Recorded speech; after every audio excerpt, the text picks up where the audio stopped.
check, 1, 2. Go! Curious about real estate? Yes! Then you've come to the right place. Get the knowledge you need, get over the fear, and get started. This is the Michael Quarles Real Estate Show with your host, Michael Quarles. Hello, everybody. Michael Quarles here with the Michael Quarles Real Estate Show, and welcome to podcast interview number 21. Today we have Mark Walker on the phone with us, and Mark is a passive income earner, so he's completely opposite from what I do, so this is going to be an interesting conversation. Sit back, enjoy, let's learn a few things. Welcome to the show, Mark. Tell us about yourself. Well, I live in Colorado. I have a wife, beautiful wife, and a beautiful 5-year-old daughter. I started out as a part-time investor while I was employed full-time by a high-tech company. And in January of 2015, I escaped the rat race, per se. And so now I do my real estate full-time, and I'm a passive income investor. And so I'm not so much of a flipper. I've always focused on, building a portfolio of real estate that gives me passive income, mailbox money.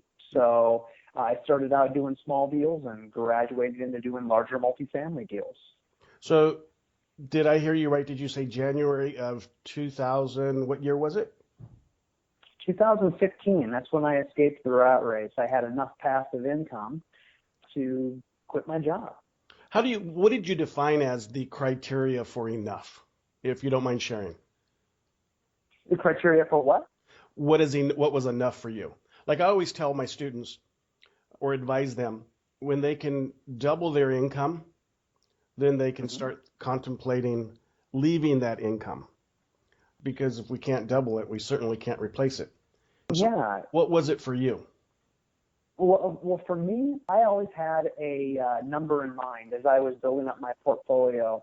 I always had a number in mind that I wanted to hit in terms of monthly cash flow before I, took that step to exit the rat race. Now, I'll tell you, I had the benefit. I was very fortunate to be, in a senior management role at a high-tech company. So I actually did not, I left a very high-paying job. I did not double it, per se, like you said, but I had plenty to continue my current lifestyle and dive more into what I was passionate about, which was real estate and being financially free. And I'll tell you that even after I left my full-time job, I actually, continued to increase my passive income. So at that time, I had done smaller residential deals. I had a small 12-unit apartment complex at the time. But what I did after I left my job is I went and I job shadowed someone who was very successful in multifamily investing, had been doing it for about 30 years. And he gave me the opportunity to go sit in his office and see how the big stuff goes down. And I'll tell you, the big stuff is completely different. It's the transaction is very different than doing a residential property. And so I spent about 9 months just watching and learning and seeing how it's done. And after that, I went ahead and put a 64-unit apartment complex under contract, and I closed that in December of 2015. So, and that, of course, added significantly to my passive income. So now I'm really turned on to multifamily investments, and that's what I focus on now. Right. So, and earlier you mentioned you're not a flipper, and you like the passive game. And I'm quite opposite, by the way. I hate the passive game, not because I don't think it's a worthy model. It just isn't for me. Like there are some people like basketball, some people like football kind of thing. You bet. We're still playing a sport. So what was it about the passive side that intrigued you and fascinated you and told you that's where you wanted to go? Yeah, for me, mostly I wanted to be financially free. I wanted to be in a position where I could literally walk away from my business for a month to 3 months at a time and, continue to get my mailbox money. At the same time, too, I have a friend that's a general contractor, and, he does development, real estate development. He's very successful. And one thing I've always observed about him, in fact, we've done a couple deals together, but one thing I've always observed about him is that he's always got this rather large tax burden at the end of every single year. So, he made a lot of money, but he had a lot of trouble keeping that money. When you have passive income, I just find there's so many more tax benefits and ways to, legally, pay, less taxes and keep more of what I had earned. So that was also something that was really attractive to me in the passive model. So that's why I went that route. Right. I don't think there's anything wrong with paying less taxes and having a model that produces that for you, without a doubt. I know Absolutely. in the dealer status world of flipping, that's one of the things that kills us quite a bit. We've got to be conscientious of that at the end of the year or at the end of our... Yeah, absolutely. And one thing I will say about flippers too, is that you guys obviously make bucket loads of money. So, giving a little bit, to the government, paying your taxes isn't a bad thing. I'm definitely not knocking that, because flippers, especially good ones, make a lot of money. But, you combine the tax benefits with the fact that, I can choose, when I want to work and when I want to play. That was something, that was really important to me, especially with a young daughter, So, I'm able to spend a lot of time with my 5-year-old daughter today as a result. That's absolutely important. You mentioned play. What's fun for you? Well, I'm looking forward to skiing this year. Being a resident of Colorado here, I get my fair share of that. Enjoy traveling and camping during the summertime, and a little theater here and there as well. So Not bad.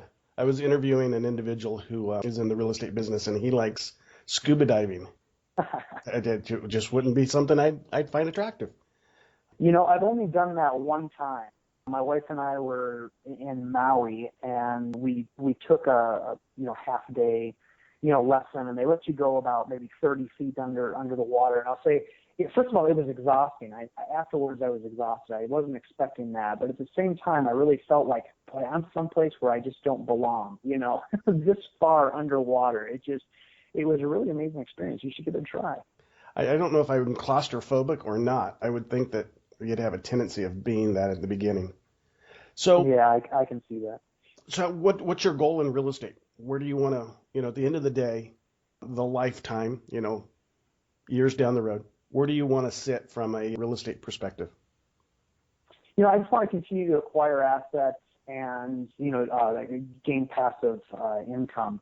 I think ultimately 5 years from now, I'd love to retire somewhere in, Central or South America. But, in really at the end of the day, what really drives me is the thought of, creating something that I can pass on to my daughter someday, and that, she's going to also have the freedom to do whatever she's passionate about, whether or not that's, taking a similar path as me, going into high-tech marketing, which is what I did. If that's what, she's enthusiastic about, then would love her to pursue that. But, if she wants to be an artist, or if she just, wants to be a philanthropist, or, help people, I love the idea of, passing the legacy and, financial freedom onto her, so she can be free to do what she's passionate about in life. Yeah, that's what drives me. It's absolutely important. Days would be really long if we had to do something we didn't enjoy. Absolutely. And at this time, I'm just really passionate about, multifamily.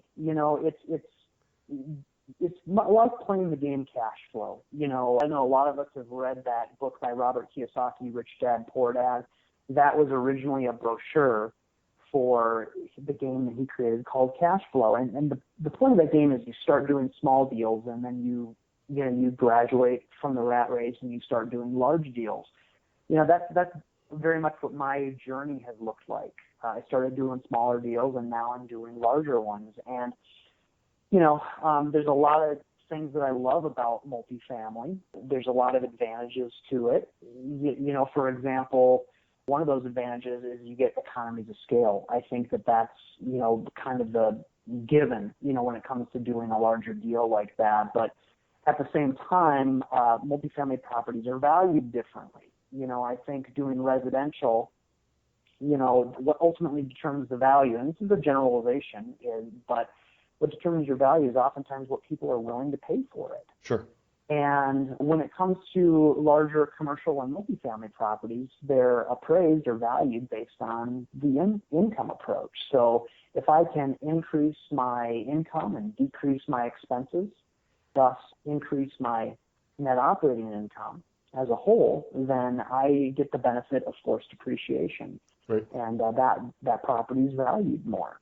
So give us some ideas of how to increase the income on a piece of property. Oh, yeah, absolutely. Something I see oftentimes, especially from people that have owned a multifamily property for a long time, is they're not necessarily billing back expenses that they, can bill back. One of the biggest line items, every single month are utilities, your water bill. It's a huge expense. And so you can actually, do something called a ratio utility billing, which you're able to take your monthly water bills and expense those back to the residents. And that creates a huge amount of income that in many cases, you might acquire a property that they have not been doing that. So that's a way you can increase your income. Now, on the expense side, also related to water, you can actually implement a water conservation plan. And this is something that's becoming quite common. You go into a property and you see that, there's old toilets, for example, or old water fixtures, and you flush the toilet and, there goes your money literally down the drain, right? Because those toilets use so much water. Or you turn on the faucet and it just gushes water. You can actually replace the toilets to be more high efficiency, low flow toilets and low flow plumbing fixtures. And, in fact, the 64-unit property that I acquired last December, we implemented water conservation on, and the water bills have gone down 40%. So that was a win-win, because not only did the monthly water bill go down, so we're saving water, we're helping the environment, but at the same time, my residents who were already, paying their fair share of the water bill, their monthly bill back actually went down, right? Pretty significantly. So and the value of your everybody wins. Went up. So yeah, absolutely. So those are just some great examples. In fact, one thing I like to do as a way of saying thank you to your listeners, Michael, is I have a guide that I've written. It's called 10 Not So Obvious Ways to Boost Your Multifamily Property NOI. And I would be happy to make that available to your listeners as a free gift. They just need to go to luxmana.com/Michael Quarles. And Luxmana, by the way, is spelled LUXMANA.com/Michael Quarles. And there's, several secrets to boosting your NOI that I share in this guide, that just little lessons that I've learned along the way that I'd love to share, with your listeners. Appreciate that. And yeah, absolutely. So in your tech job, I think you said you were in the marketing side of it. Is that correct? That is. Yep. So that leads me to this question.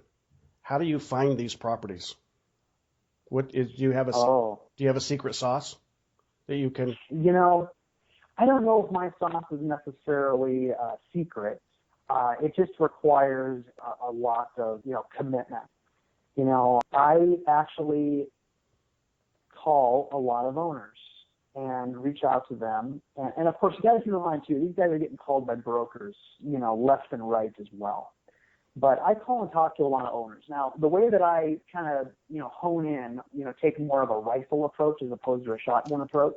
Right. First, identify properties in a particular area that match my acquisition criteria. Now, for me, I love C-class properties, especially ones that, are in nice B-class areas that I feel like I can go in and, unlock some value, right?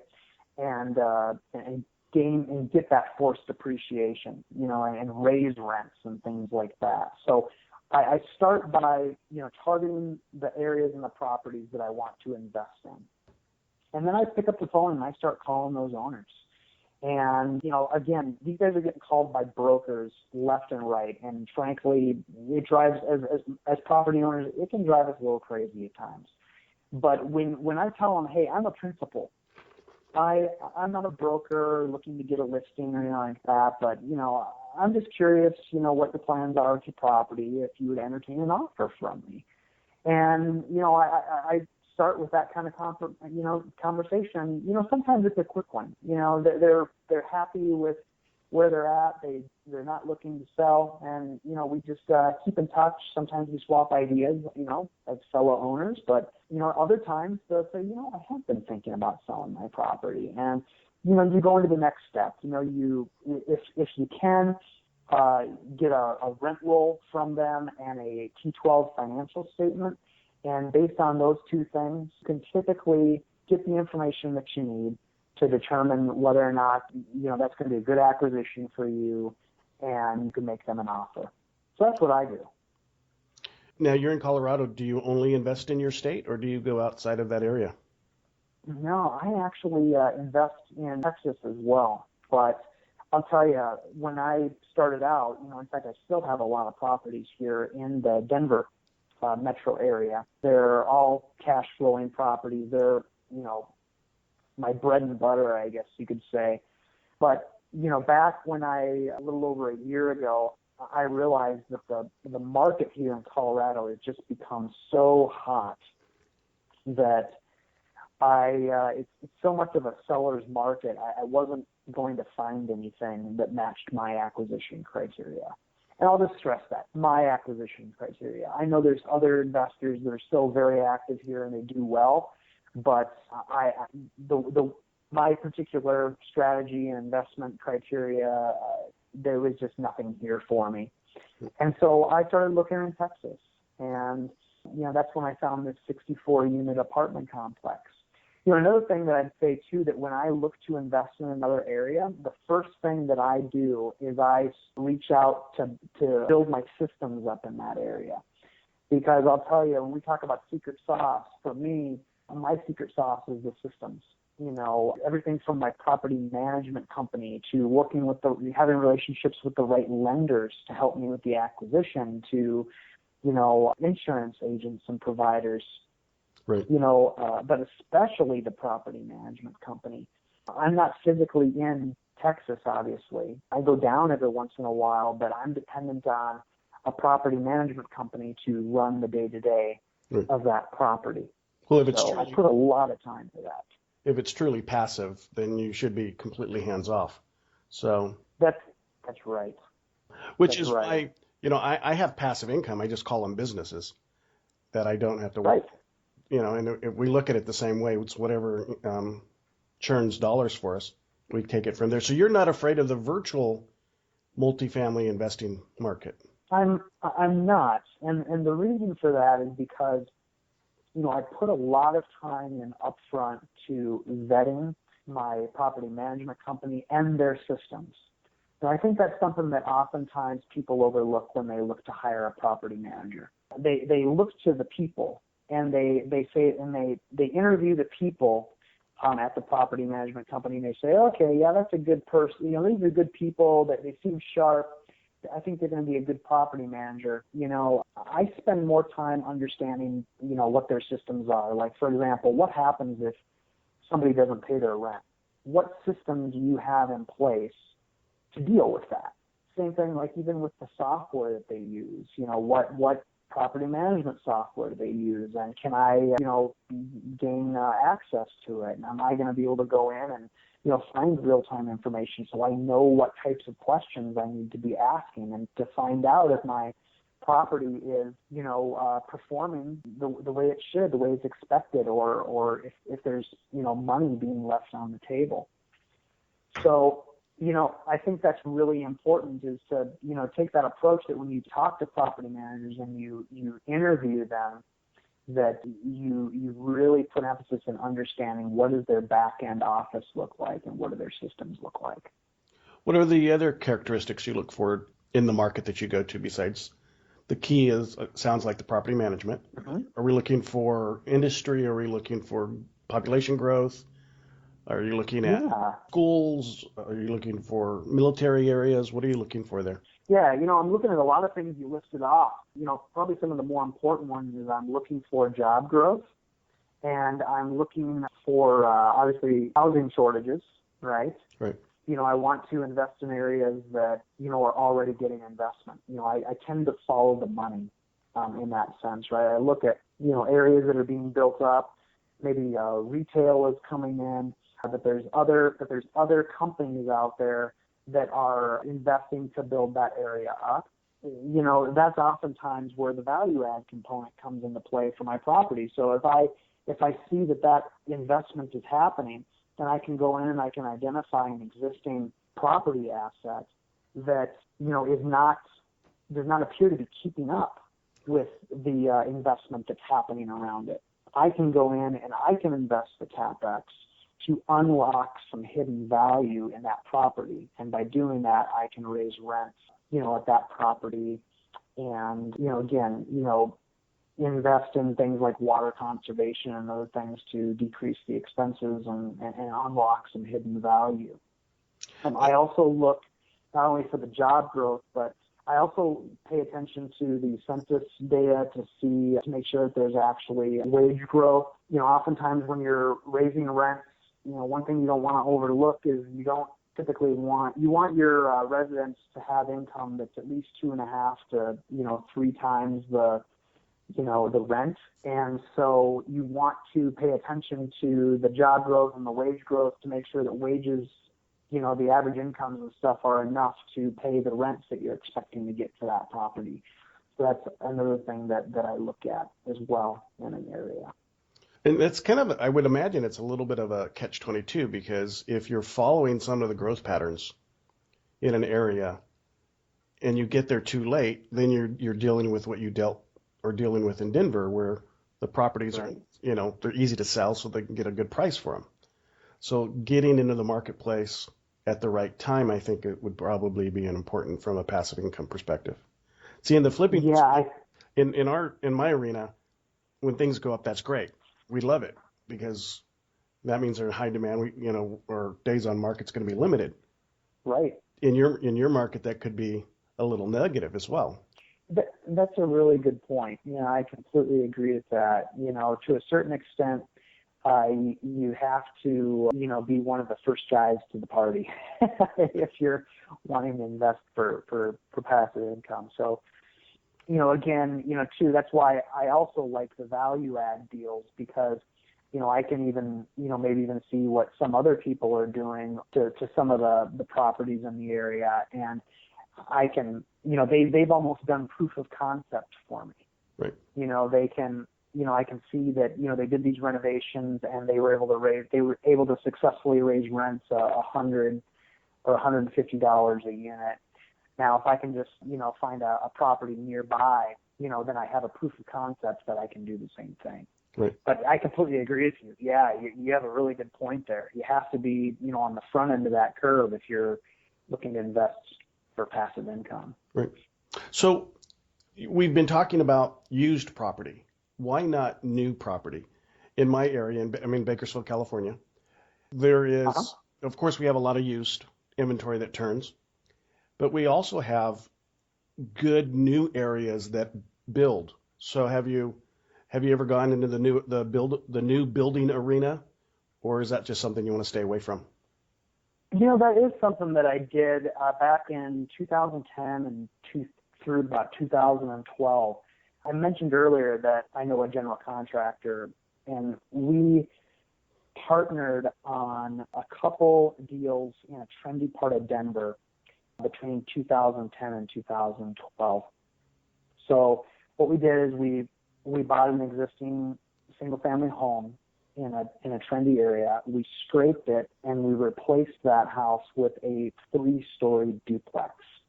And then we did a party well agreement, which essentially allowed us to sell off each side of the duplex individually. Those took about 12, and then once that project was almost done, that first one was almost done, another one about a mile down the street opened up, and we did it again down the street. So, each of those deals took about 12 to 15 months from, start to finish. Right. And when I say finish, I mean they're actually sold. Both sides were sold off. And they were great. I mean, there was a huge amount of money that was made on doing those development deals. But the only thing I didn't really like about it is that my money was tied up for that 12 to 15 months. Right. And that's one of the things, too, that I personally like about multifamily is that my money is working and I'm getting passive income. I'm getting cash flow off of the property even while I'm renovating it. I can have, 85, 90% of the units rented out while I'm renovating the other 10 to 15% of the units and getting those ready and raising rents. Right. So I love that about multifamily, is just that my money is just constantly moving. Whereas with development, again, you make huge buckets of money, but my money is tied up for a while. And some of the developments is a job because you're constantly looking for that next development, which is looking for that next job. Right. So I can see where and buying sorry, go ahead. I can see where buying a multifamily for the passive standpoint is not looking for a job, or not necessarily so. Definitely, but one of the advantages that I had, is that I partnered with someone that did that legwork. I was more the money partner in those scenarios. I mean, there were a few things I did here and there, but for the most part, my partner handled all the development and managing the contractors and all that stuff. So, that's a way that, a person could definitely be involved in a development deal, and not have the job per se. Is you could play more of a money partner type role with someone that's experienced, that's, done it before. Right. Now we have locally here, we have a developer who has done well building passive single family developments. So he'll go in and he'll buy land and he'll do the sewer and the curb and gutter and the, lots and what have you.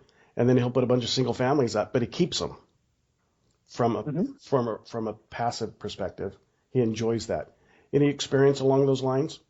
It's funny you say that because hindsight's always 20/20, right? I am guilty of saying to myself, I wish I would have kept one or all of those duplexes that we built together. Because obviously, the market here in Denver has done very, very well. Heck, I wouldn't even have minded living in one of those units because they were so nice. But I've not ever built anything and then held it, as a rental property. No, but looking back, there are times I wish I would have just done that. Well, he's building hundreds of them in an area. Wow. I think it's pretty aggressive. He's enjoying it. Yeah, I think for me, if there was a way for me to get my original investment out, like maybe refinancing, the debt or restructuring the debt on something like that, then yeah, I would absolutely, consider doing something like that. It would just, for me, again, would there be a way of getting my original capital back out of it and, still holding it as a cash flowing asset. But yeah, right. Pretty cool. What haven't I asked you that you want to chat about? Oh boy, you know what? If I could leave everyone with one thing, I'd just say that never stop learning. Learning leads to action, and action is what leads to success. I think so many people that I talk to, they never get started, in real estate investing, for many reasons. I think the most common ones are maybe they're scared or they don't understand, enough. But the more you learn and educate yourself, the more comfortable you're going to become with the concepts and with the risks that come along with it.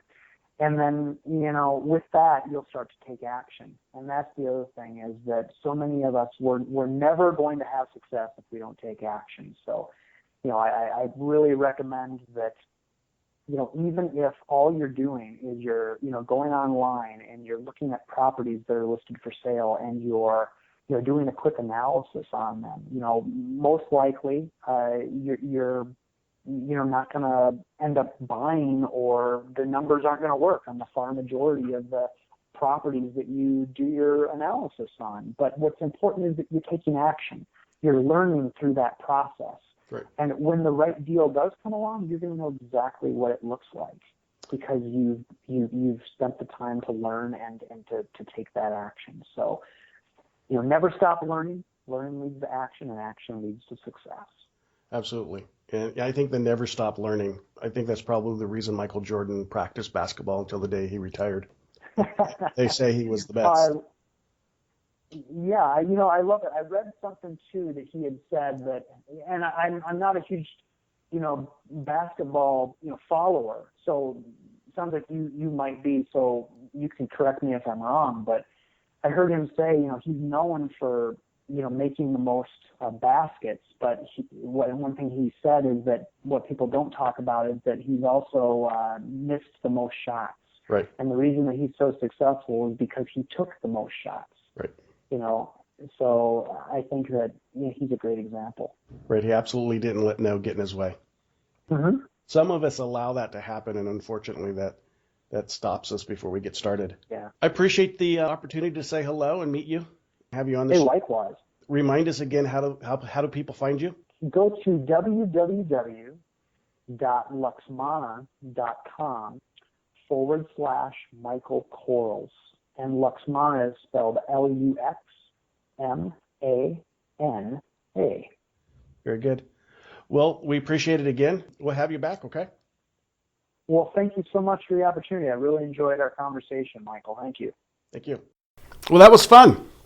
I say it over and over and over again, but I learn something every time I talk to these guys and gals.